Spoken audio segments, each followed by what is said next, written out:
Kinakabahan ako kasi mabibigyan na kami ng basbas ng ama, syempre, na magsama na talaga sa isang bubong. Dati kaming workmates sa NTEX ko and sa hindi inaasang pagkakataon, nagkasama kami ng mga ilang beses tapos hanggang naging komportable kami sa isa't isa tapos nasundan ng nasundan tapos hanggang sa niligawan ko na siya.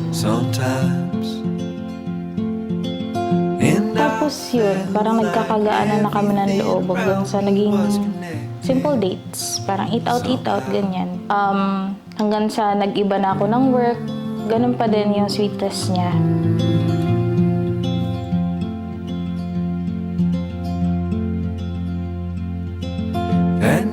Ang pinaka-unforgettable moment na hindi ko makakalimutan na kasama ko yung New Year na propose ako sa kanya. Bigla na nagpanggap siya na nakagat siya ng aso, tapos nagmamadali akong lumabas, tapos yun pala, biglang may tugtog na, tapos biglang may bouquet na siya, tapos yun, bigla na lang siyang lumuhod.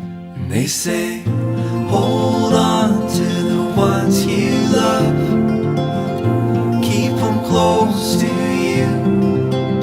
They say, hold on to this time we have and let the light shine through. Mabait siya.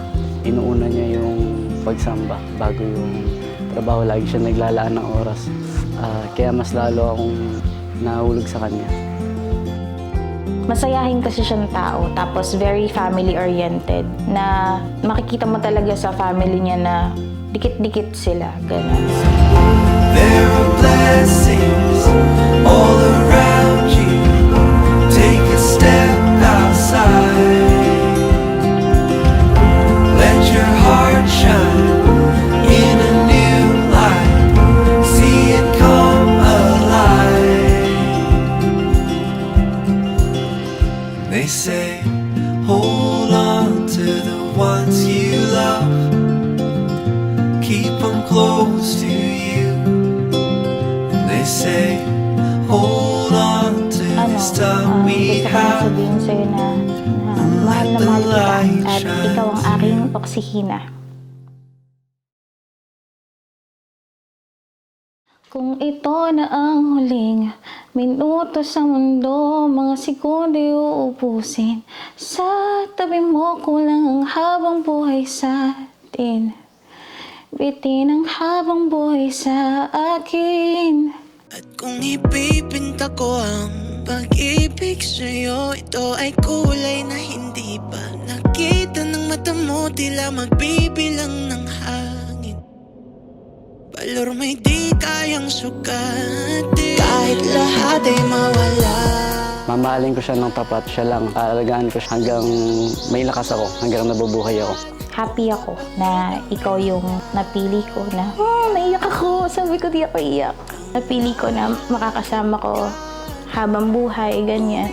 Kasi hindi rin naman biro yung mga naging struggles natin, yung mga challenges natin na napagdaanan. Aking oksihina, pag hindi na makahinga, kung ipahirap. Sana maging center lang talaga ng relationship natin si God. buuin natin yung pamilya natin ng may gabay ng Panginoon. Pangako ko sa kanya na hindi ako mapapagod. Unawain at mahalin siya. Hey, see you later. I love you. Hanapin, di kailangan ng dahilan para ika'y mahalin hanggang sumawalan ng pandamating palad na magkakilala. Di ko alintana kahit lahat ay mawala na. Handa akong masaktan kung kapalit ng may malaya kang mahahagkan.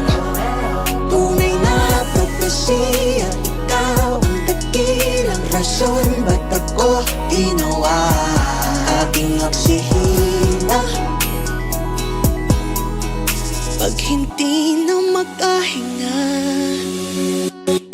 aking sumingawaki, aking sumingawaki, aking sumingawaki. Alad mong magawi kahit lahat ay mawala na.